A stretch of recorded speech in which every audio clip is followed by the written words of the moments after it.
ဒီတော့ပြတ်ခဲ့ရဲ့ဒီလိုအထူးပဲချီးမွမ်းပါတယ်ဒီညမှာတော့ဝေးချထားတဲ့ခေါင်းစဉ်လေးကတော့စစ်နားထောင်ပါဆိုတော့ခေါင်းစဉ်လေးဖြစ်ပါတယ်ကျွန်တော်တို့ပြည့်ရန်အတ္တတော်ပေါ့နော်ကျွန်တော်တို့ဖျားသားပြီးဖြစ်တဲ့ကြောင့်မလို့ဒီနေ့ဖျားသခင်ရဲ့စကားကိုကျွန်တော်တို့ကနားထောင်တယ်ဒီလိုပဲကျွန်တော်တို့လောကမှာရှိတဲ့သာသမီတွေကလည်းသူ့ရဲ့မိဘစကားကိုနားထောင်လို့ပဲဖျားသခင်ကျွန်တော်တို့ရဲ့ဖခင်ဖြစ်တဲ့ကြောင့်မလို့ကျွန်တော်ဖျားသခင်စကားကိုနားထောင်တော့မျိုးရှိရပါတော့ဒီပြောရကျန်းခန်းကြီး28ငယ်တင်မှာဆိုရင်လည်းဘာပေါ်ပြတယ်ဆိုရင်တော့ယနေ့ငါချင်းဆိုသမျှတော့ပြင်းတော်တို့ကိုတင်ပြီးကျင့်ဆောက်ခြင်းကဒီပြားပြင်ထာဝရဘုရား၏တရားတော်ကိုစစ်နားထောင်ပြီးဒီပြားပြင်ထာဝရဘုရားသည်လူမျိုးတရားတို့ထက်အသင်ကိုချီးမြှောက်တော်မူပြီးဒီကျမ်းမလေးအားလုံးပြီးထားတဲ့ကျမ်းပတ်ပဲဖြစ်တော့နော်တို့ရဲ့တက်တာမနော်ဒီနေ့ဘုရားသခင်ပြောထားတဲ့ဘုရားသခင်ပေးထားတဲ့ဒီပညာချက်တွေကိုကျွန်တော်တို့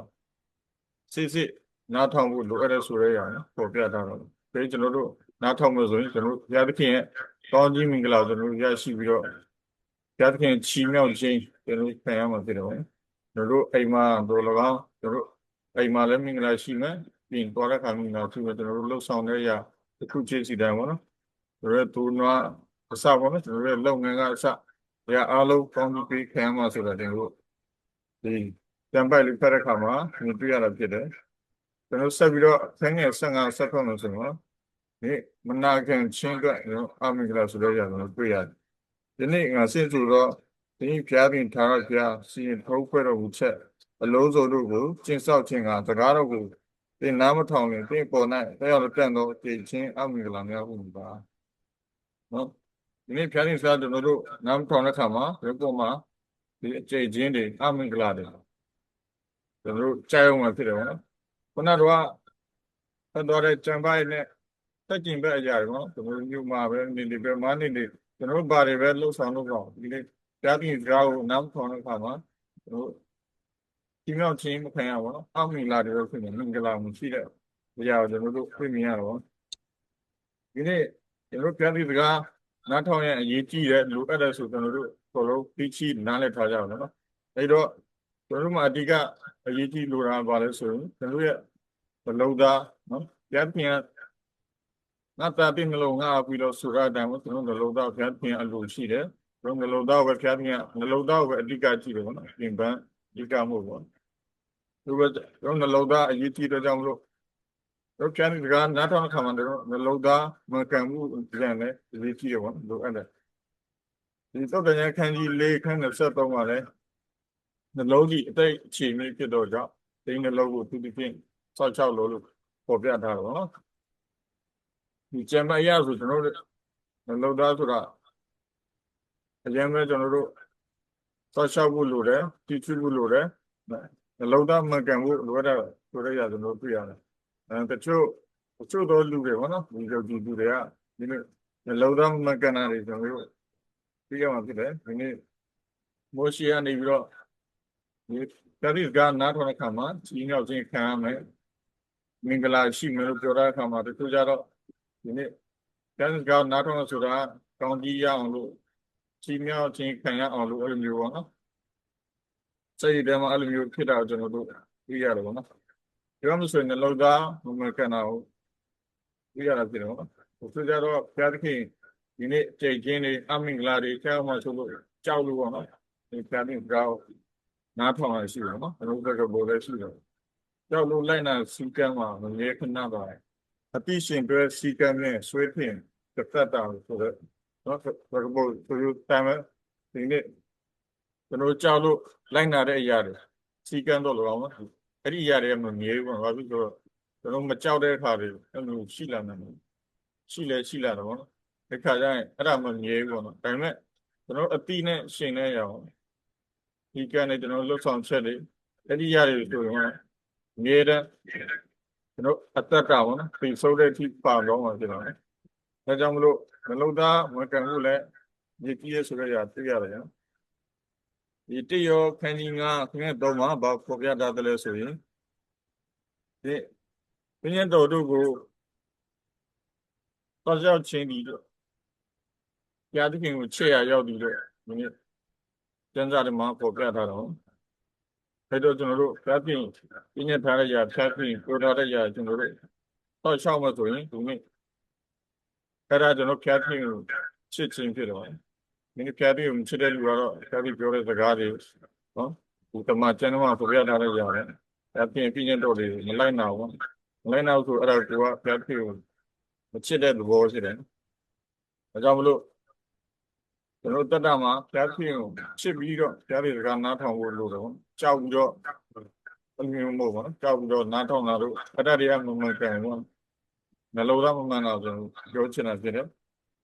ဒီနေ့ကျွန်တော်ဖျားပြင်ရဲ့စကားကိုနားထောင်တဲ့အခါမှာနော်အဓိကအဖြစ်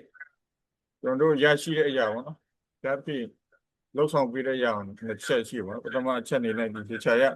ခန်းကြီး48ခန်း19မှာတင်းကိုရေးတော့တော်သူဣတိလမျိုးတဲ့ရှင်တော်ဖျားနေထာဝရဖျားမိတော်မူဒီကငါဒီတင်းရဲ့ကျိုးနေရှင်တော်အရာကိုသူတင်၍ဒီတော့အတော်လမ်းသူပြညွန်တော့တင်းဖျားခင်ထာဝရဖျားဖြစ်လို့ပေါ်ပြထားတာကိုကျွန်တော်တို့တွေ့ရတယ်အဲ့တော့အဲ့ဒီမှာပေါ်ပြထားတဲ့အရာပေါ့နော်ဖျားခင်ကကျွန်တော်တို့ပထမတစ်ချက်အနေနဲ့ကျွန်တော်တို့လမ်းမမာဘူးဖျားခင်ကပြောနေတယ်ကျွန်တော်တို့ပြည့်ညက်ပေးနေတယ်အဲ့တော့ကျွန်တော်ဖျားခင်စကားနားထောင်အခါမှာကျွန်တော်တို့လမ်းမမရောက်ဘူးဖျားခင်က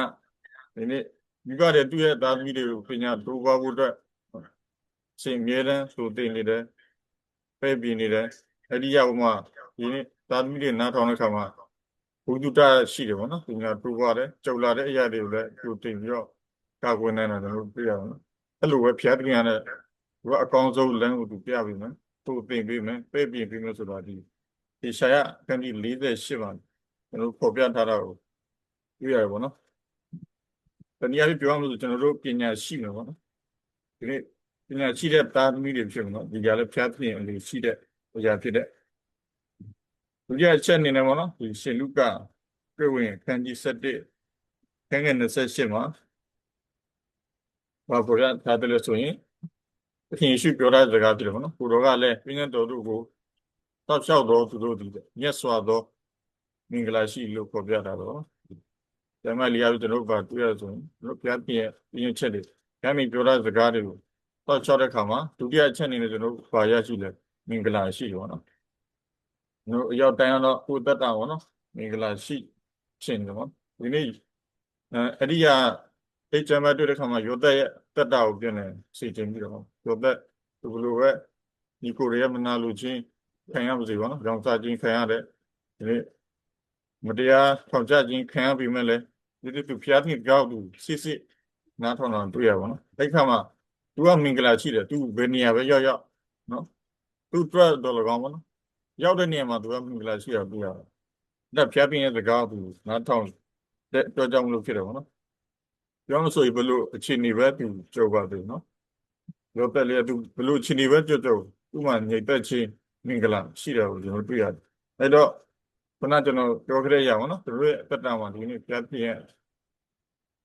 စကားဖျားပြင်ပြင်းတော်တယ်ကျွန်တော်တို့နားခံမလိုက်ရှောက်မယ်ဖြစ်စစ်နားထောင်မယ်ဆိုရင်ပထမအချက်အနေနဲ့ကျွန်တော်တို့ကဒီနေ့လမ်းမမားဘူးနော်နောက်ပညာတိုးပွားမယ်နောက်တော့ကျွန်တော်တို့မင်္ဂလာရှိမယ်ညိတ်သက်ခြင်းကျွန်တော်ပျော်ရွှင်ခြင်းခံစားရရှိမှာကိုကျွန်တော်သိရတယ်ဒါပေမဲ့ကျွန်တော်တို့တွင်ချက်တစ်ခုတော့ရှိပါတော့ဒီနေ့နားထောင်တဲ့ဆိုတိုင်းနားထောင်တာမဟုတ်ဘူးနော်ဘာဖြစ်လို့ဆိုတော့ဒီပထမကျွန်တော်ဖတ်သွားတဲ့ဒီတရားရကျမ်းတဲ့မှာစစ်နားထောင်မယ်နော်ကျွန်တော်တို့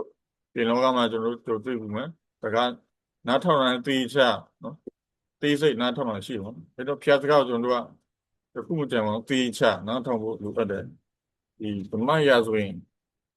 ပထမဆောင်ခန်းကြီး15ကျွန်တော်အားလုံးပြီးတဲ့အကြောင်းအရာပဲဖြစ်တော့ဒီမှာဆိုရင်ဒီဖျားသခင်ကနော်ရှမွေလအဖြစ်ဒီရှင်ပြေကြီးရှောလူပေါ့နော်ဒီအမလက်မျိုးတွေရှင်းရှင်းဖြည့်ဆည်းခိုင်းတဲ့ဟာပေါ့နော်ဒီလိုမျိုးဖြည့်ဆည်းရမယ်သူပြောဆိုတဲ့အရာဖြစ်တော့နော်ခန်းငယ်3မှာဆိုရင်ယခုသွား၍သူမျိုးကို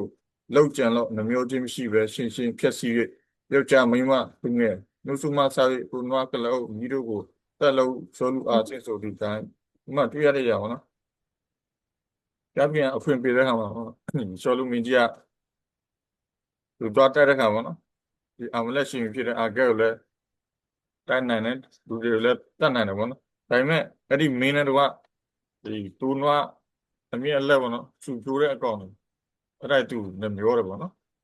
နှမျောပဲနှမျောပြီးတော့တခါတည်းသူလူလာခဲ့တာတွေ့ရတော့နော်ဒါပေမဲ့မကောင်းတဲ့ဟာတွေနော်ယုံညံ့တဲ့ဟာတွေကျတော့ချက်ချင်းသူဖြစ်စီတယ်ဒါပေမဲ့ဒီရှမွေလာသူ့ပြောထားတဲ့အရာပေါ့နော်တခုမှမတွေးမနဲ့အကုန်လုံးရှင်းရှင်းဖြစ်စီဖို့ပြောတာဒါပေမဲ့ပြောရဆိုရင်သူ့ရဲ့အလူပေါ့နော်လူတွေလည်းကြောက်တယ်ပေါ့နော်တတိယအဖြစ်သူကအမားလုပ်တယ်ပေါ့ဒီခါမှာဒီနေ့ရှမွေလာအဖြစ်ဖျားဖျားကတို့လို့ဆိုရင်သူပြည့်တင်ဒီသာရပြိုင်အမိတ်တော်ကိုနားမထောင်မရင်ဒီဥစ္စာကိုလူကြီးသာရပြရှိတော်နဲ့ဒီကြိုက်ကိုဘဲကြောက်ပြုတဲ့နည်းဆိုတော့ဆိုလူကကျွန်တော်ဒီသာရပြိုင်အမိတ်တော်ကိုဧကအမှန်နားထောင်ပါပြီသာရပြစေခိုင်းတော်မူသောလမ်းသို့လိုက်ပါပြီအမလက်အမျိုးသားတို့ကိုရှင်းရှင်းဖြတ်စီပါပြီပြောမှဆိုရင်ကျွန်တော်တို့အနေနဲ့ကြည့်မယ်ဆိုရင်လည်းသူလုပ်တဲ့အရာမှန်ကန်တာလို့ဘောကျွန်တော်တို့ထင်တာကျွန်တော်တို့မြင်ရတယ်ပြောတဲ့အတိုင်းချင်းချင်းဖြတ်စီတယ်ဒါပေမဲ့စစ်နားထောင်ပြောမှဆိုအပြေးဝနားထောင်ခြင်းမရှိပါဘူးဟိုလို့ဖြတ်စီခိုင်းမယ်ရေပူဇော်ဖို့အတွက်ဘာညာပေါ့နော်သူကအဲ့လိုမျိုးရေပူဇော်ဖို့အတွက်ကောင်းတဲ့အရာတွေအကုန်လုံးသူပေးတယ်ဖျားအတွက်ပေါ့နော်အဲ့လိုမျိုးသူပြောတယ်အဲကျွန်တော်တို့အသက်တာမှာလည်းအဲ့လိုမျိုးလှုပ်ဆောင်မိတာတွေလည်းရှိတယ်ပေါ့နော်ဟိုမှန်တယ်ထင်တဲ့အရာပေါ့နော်ဒီဖျားစကားကိုနားထောင်တယ်ဒါပေမဲ့ကိုမှန်တယ်ထင်တဲ့အရာကကိုအဲ့လိုမျိုးလှုပ်လိုက်ပေါ့နော်ဒါပေမဲ့ရှမွေလာပေါ့နော်ဒီမိရှုရရည်တွေထက်ပေါ့နော်ဖျားပြင်ရဲ့စကားကိုနားထောင်ခြင်းပို့ပြီးတော့ဖျားပြင်အာရနှစ်သက်တယ်ဆိုတော့ကျွန်တော်တို့ငယ်20နှစ်မှာပြန်လည်တွေ့မြင်ရတာဖြစ်တယ်ပေါ့နော်ဒီမှာပါတင်ငန်းသားရဆိုတော့ကျွန်တော်တို့မှန်တယ်ထင်တိုင်းပေါ့နော်ကျွန်တော်တို့မလုံဆောင်ဖို့လိုတယ်ကျွန်တော်တို့ရဲ့အလိုဆန္ဒကျွန်တော်ဖျားစကားနားထောင်တဲ့ကောင်ပေါ့နော်အမှကိုယ့်ရဲ့အလိုဆန္ဒတွေကလည်းပေါ်လာတတ်တယ်ပေါ့မျိုးဖြည့်ဆည်းတတ်တဲ့ရပါတော့ဂျားတွေကနေပေါ်လာတတ်တယ်အဲ့ဒီကကျွန်တော်တို့နားမထောင်ဘူးပေါ့နော်ခါကျကျွန်တော်တို့ဖျားစကားလည်းနားထောင်တယ်နော်ကိုယ့်ရဲ့အလိုဆန္ဒတိုင်းလည်းကိုလုပ်ပြီးတယ်ပေါ့နော်တတိယဘုံမှာကိုနားထောင်တတ်တယ်ပေါ့တတိယကျွန်တော်တို့သင်ခန်းစာပေးနေတယ်ဒီကကျွန်တော်တို့ခံယူဖို့လိုရတော့ဒီဖျားစကားကိုကျွန်တော်တို့စိလုံးအစုပ်တိကျွန်တော်တို့အပြေအဝပေါ့နော်နားထောင်ဖို့လိုအပ်တယ်ကျွန်တော်တို့အေးတက်တာကျွန်တော်ကြည့်မလားပေါ့နော်သူလည်းအဲ့လိုပဲပေါ့နော်ဒီနေ့တင်ဖို့ဆောင်ရင်ဘယ်လောက်အကျယ်ဖို့ပါတစ်သားနဲ့ဆောင်အောင်လဲဘယ်လိုမိုးအောင်လဲပေါ့ဖျားခင်အတိချအသေးစိတ်နော်ဖျားခင်အသေးစိတ်သူပြောထားရအောင်အဲ့ဒီတိုင်မှသူလုပ်တယ်ပေါ့နော်ဒီအဲ့ဒီတိုင်မလုပ်ခဲ့ဘူးဆိုရင်ပေါ့နော်ကောင်းမှုတဲ့တင်မိုးကြီးဖြစ်လာမှာမဟုတ်ဘူးဒီဖျားခင်ကသူအသေးစိတ်သူလုပ်ဆောင်ရမှာဒီချင်းရရှိတာကိုကျွန်တော်တွေ့ရတယ်နောက်တစ်ခုကကျွန်တော်ကဘာဦးကျန်းခန်းကြီး၄ခန်းရဲ့၄မှာပဲဒီအားလုံးတည်တဲ့တိုင်ပေါ့ဒီကာယနာနဲ့အဘိလလူနှစ်ယောက်ရစ်ပူစော်ချင်းပြန်လည်ပြီးတော့မြင်တွေ့ရပါတော့ဒီနေ့အဘိလသူကပြန်ပြီးတော့အကောင်းဆုံးပေါ့နော်သူတွေးနေပေါ့နော်ပြန်ပြန်လဲမိမထားတဲ့တိုင်သူကရစ်ပူဆိုတာတွေ့ရတယ်ဒါပေမဲ့ကာယနာကျသူကလေလို့သူအတွက်ကြောင့်မလို့ပေါ့နော်ဒီတီးနှံတွေပဲသူယူဆောင်လာတာကိုကျွန်တော်တွေ့ရတယ်အဲ့ခါမှာရစ်ပူဆိုတာချင်းတော့တူပဲပေါ့နော်ဒါပေမဲ့ကာနိစကားကိုအပြေအဝနားထောင်တာချင်းကိုယ့်ရဲ့အလိုလိုက်တဲ့လူနဲ့ပေါ့နော်ဒီဖျားဖျင်အလိုလိုက်တဲ့လူအမှပွာသွားတယ်ပေါ့ဒီအဘိလဖျားဖျင်အလိုကြည့်တယ်ဖျားဖျင်စိတ်ခိုင်းအတိုင်းဖျားဖျင်ပြညတ်ချက်အတိုင်းသူကလှုပ်ဆောင်တာပြေဝဖျားဒီစကားကိုပြေဝနားထောင်တယ်စစ်နားထောင်တယ်ကာယနာကြတော့အလိုမဟုတ်ဘူးဒါကြောင့်မလို့ဆုံးမနော်အပြစ်ပြုမိတာကိုကျွန်တော်တွေ့ရတယ်အဲဒါကျွန်တော်တက်တာလည်းပြင်နေပြီးတော့စင်ချဖို့ရလိုအပ်တယ်ဒီသခင်ယေရှုကိုယ်တိုင်နဲ့ဘယ်လိုပေါ်ပြထားတယ်လဲဆိုရင်ရှင်ယောဟန်ခရစ်ဝင်ခန်းကြီး9ခန်းငယ်30မှာဆိုရင်ငါသည်ကိုယ်လူအလျောက်အဘယ်မှုကိုမျှမပြုနိုင်ငါသည်ကြားသည့်တိုင်တရားစီရင်၏ငါစီရင်ခြင်းသည်လည်းတရားတော်ညီညွတ်၏အကြောင်းမူကားငါသည်ကိုယ်အလိုသို့မလိုက်ငါကိုဆေလို့တော်မူသောဗမဲတော်၏အလိုသို့လိုက်၏နော်သင်ယေရှုကိုယ်တိုင်နဲ့အဲ့လိုမျိုးပေါ်ပြထားတယ်ဒီမှာသူလှုပ်ဆောင်တဲ့အရာတွေစီရင်တဲ့အရာတွေသူပြုတဲ့မှုတွေကသူ့အလိုလျောက်မလုပ်နိုင်ဘူးသူ့အလိုလည်းမဟုတ်ဘူးလေသူ့စီလို့တဲ့ဒီအဖအခမေတော်ရဲ့အလိုဖြစ်တယ်ကျွန်တော်တို့လည်းနော်တင်ရှုပြခဲ့တဲ့ပုံသက်တွေတင်ရှုတဲ့တရားပြီးမှာနော်ကျွန်တော်တို့လှုပ်ဆောင်တဲ့အရာကျွန်တော်တို့အလိုမဖြစ်ရပါဘူးဒီဖျားသခင်အလိုအဲ့ဒါအရေးကြီးတာ ကျွန်တော်နားလဲရပါတော့ခမေတော့အလိုကျွန်တော်တို့ရဲ့ပါခမေတော့အလိုကိုယ့်ရဲ့ဆန္ဒတွေကိုချုပ်တီးဖယ်ထားပြီးတော့ပြပြအလိုတော်တိုင်းစစ်စစ်နားထောင်လို့ဆောင်ဖို့ပြန်အတွက်လိုအပ်တော့ဗောနော်ဒီခါမှနှလုံးသားဗောနော်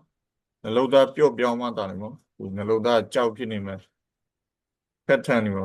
မာကြောနေမှာမမနာတွေပြည့်နေမှာဆိုရင်ဗောနော်ကျွန်တော်ဘလို့မှအခန့်ယူနိုင်မှာမဟုတ်ဘူးအဲ့တော့ကျွန်တော်နှလုံးသားပျော့ပြောင်းတဲ့နှလုံးသားခုနကတော့ဒီနေ့ပြပြတုံးတဲ့ဒီလူပုဂ္ဂိုလ်တွေကဗောနော်သူတို့နှလုံးသားပျော့ပြောင်းတဲ့နှလုံးသားနူးညံ့တဲ့နှလုံးသားရှိတာတွေ့ရပါတယ်အဲ့ဒါကြောင့်မလို့လဲဒီနှလုံးသားမှန်ကန်တယ်ဗောနော်ဆရာကြီးစကားသူတို့ကစစ်စစ်နားထောင်နေတာကိုကျွန်တော်တို့တွေ့ရတယ်ဗောနော်နောက်ဆုံးအနေနဲ့ဒီရှင်ခရစ်ဝင်ခန်းကြီး14ခန်း23 24မှာဆိုရင်ယေရှုကလည်းငါ့ကိုချစ်တော်သူသည်ငါစကားကိုနားထောင်လိမ့်မည်ငါခမဲတော်သည်ထိုသူကိုချစ်တော်မူဘူးငါတို့သည်လည်းသူစီတို့ကြွ၍နေရာချပြီငါ့ကိုမချစ်တော်သူသည်ငါစကားကိုနားမထောင်သင်တို့ကြားသောစကားသည်ငါစကားမဟုတ်ငါ့ကိုစေလွတ်တော်မူသောခမဲတော်၏စကားတော်ဖြစ်၏ဒီနေ့ကျွန်တော်တို့ကတရားသခင်ကိုချစ်တယ်စိတ်လို့ကြည်မဲ့နဲ့ကျွန်တော်တို့ယုံကြည်တယ်ပူဇော်တယ်ဆိုရင်ဒီနေ့ဖျားသခင်ကျွန်တော်တို့ပြောထားတဲ့အရာတွေပေါ့နော်ဒီပညာချက်တွေဖျားသခင်စကားတွေကျွန်တော်တို့စစ်စစ်နားထောင်မှုလို့ဒီခါမှာဒီချစ်ချင်းမြတ်တာဆိုတာပေါ်ပေါက်လာခြင်းဖြစ်တယ်ပေါ့နော်ဒီကျွန်တော်တို့ဆုတောင်းတယ်ပေါ့နော်ဆုတောင်းတဲ့ခါမှာဆုတောင်းခြင်းရမှာနော်ဖျားသခင်စကားပြောခြင်းဖြစ်အဲ့တော့ဖျားသခင်စီက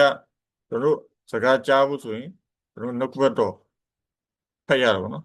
ဖျားသခင်နှုတ်ကပတ်တော်အားဖြင့်ကျွန်တော်တို့စကားပြောတော့နော်ဒီဆရာအားဖြင့်တော့ဒီပုဂ္ဂိုလ်တရားဖြင့်တော့ပေါ့နော်ကျွန်တော်တို့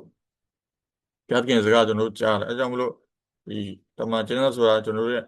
တတ်တာမှာအရေးကြီးပါနော်ဒီမှာရေးထားတဲ့ပညာချက်တွေဖျားသခင်အလိုတော်တွေကျွန်တော်တို့နေ့စဉ်ဖတ်မှဖျားသခင်စကားကျွန်တော်တို့ကြားမှာဖြစ်တယ်အဲကြောင့်မလို့ကျွန်တော်တို့တတ်တာမှာအရေးကြီးတဲ့ရပါနော်ဒီနေ့ဆူတောင်းခြင်းရတဲ့အရေးကြီးတယ်လို့ပဲပေါ့နော်ဒီနေ့ဖျားသခင်ရဲ့